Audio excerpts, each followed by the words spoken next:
Kumpanija diġà stabilita f'Malta li tispeċjalizza fis-settur tal-informatika se tkun qed tinvesti f'Għawdex biex fil-futur qarib toħloq il fuq minn 100 impjieg ġdid f'din il-gżira.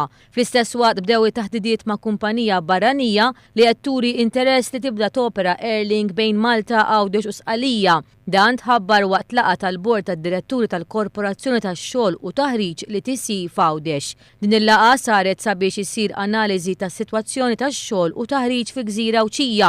Iċ-Chairman tal-Korporazzjoni tax-Xogħol u Taħriġ Alfred Grixti ħabbar dettalji dwar numru ta' inizjattivi prattiċi li ser iwasslu għal żieda impjiegi ġewwa Gżira Awċija. Hemm investituri illi qegħdin jitkellmu magħna dwar il-possibilitajiet reali illi jillokaw parti mill-operat tagħhom ġewwa Għawdex u anke nieħu gost inħabbar illi qegħdin fil-taħdidiet inizjali ma' operatur barrani illi jipprovdi Airlink bejn Malta u Għawdex u Sqallija.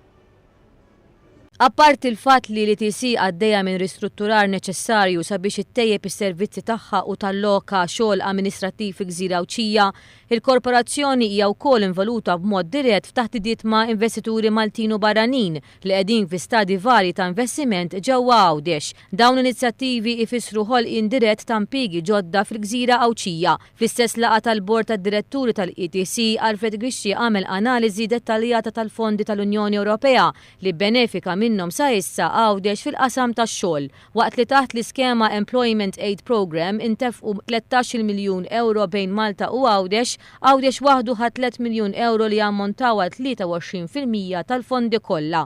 U f'dan il-kuntest li se jiġu allokati 1,900,000 euro oħra biex din l-iskema tkun estiża għas-sena 2014 għal Gżira Awċija biss. Dan il-fond ġdid għal Għawdex ser iservi ta' proġett pilota fis-simplifikazzjoni ta' tħaddim tal-proċessi fir-rivużjoni tal-fondi lil benefiċjarji. Preżenti għal din il-laqgħa kien hemm il-Ministru ta' Għawdex Anton Refolo li rrimarka li l-Korporazzjoni għax-xogħol u taħriġ qed tkun pjuniera u eżempju fl-implementazzjoni ta' politika li ssaħħaħ il-Gżira Awċija. Gvern preżenti jrid illi jiġi kriyat xogħol f'Għawdex għall-Awċin.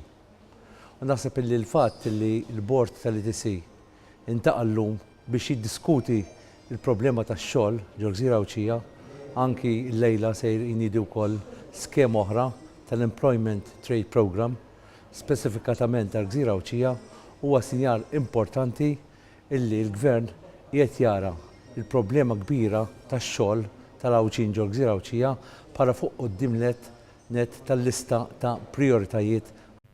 Il-bord iddiskuta wkoll problemi speċifiċi ta' xogħol ġewwa Għawdex relatati ma' persuni b'diżabilità, żgħażagħ u żgħażagħ gradwati, is-settur turistiku u opportunitajiet investiment barrani.